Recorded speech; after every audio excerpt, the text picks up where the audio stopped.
Hey guys, welcome back to the channel, and today we are going to be coding an OCO Discord bot using an OCO API called OCO.space. So let's start off by opening wrapplate and create a REPL. After that, we're going to import three libraries: request, JSON, and Discord. So essentially, we're going to use the request library for interacting with the API and JSON library to extract the data from that API. Then we're going to use the Discord library to interact with the Discord API for the bot itself. After that, we will start to call a function and def OCR, and then you put the four parameters. They are URL, overlay is equal to false, API key, and this is also where you put your API key from the website, which I will link down in the description below. Then lastly, you put the preferred language for the OCR. After this, we're going to make a variable that you can assign, and we are going to send that to the API. So sending data in curly brackets, and you put URL, language, overlay, and API key accordingly. Actually, URL is the only thing that will change over the course of the use, and it will also be only the parameters that we need to put when we use the function later in the video. So after that, we'll now interact with the API. Let's call the variable named request, and it will be equal to request.post, and then hashtag api.oco.space/parse/image, and then we put sending data. So now we are using the request library, and in the parameters we put the API link together with data that we want to send, which is sending data. Now we are going to get out of the function, and let's return the decoded content of the result.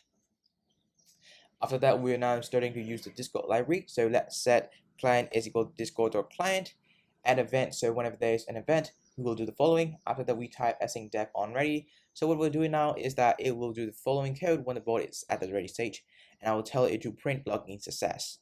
After that, we're now going to do another event, and it is async def on message. And we put the message in the parameters itself. After that, we are going to check if the message is from itself, the bot, then we are going to return. But if it is not from us, we are going to check if it is equal to the specific channel that we want to use as the OCO channel. So what I mean by that is the channel that the message is sent in is equal to the specific channel that we want to use as the OCO channel. Then we are going to assign a variable. So data from API is equal to the function that we declared earlier, and then we put the parameters for the URL, and here it's message.attachment index 0 URL. So what it does, it will take the URL of the attachment in the message. Then we say result is equal to json.loads data from API, and this will extract the data from the API in the JSON format.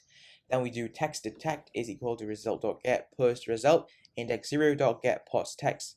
So why we do this is because we just take the data that we want from the JSON file, or else it will be just a list of stuff that we don't know what to work with. Then we set that message to the message channel. So after that, we can run the bot, then put the bot token in where I said your bot token, and yeah, so you can run your bot and it will work.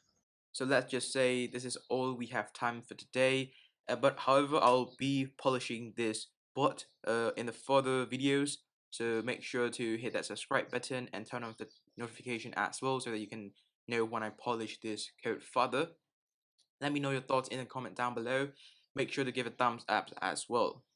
Thank you guys for watching, and see you guys in the next video.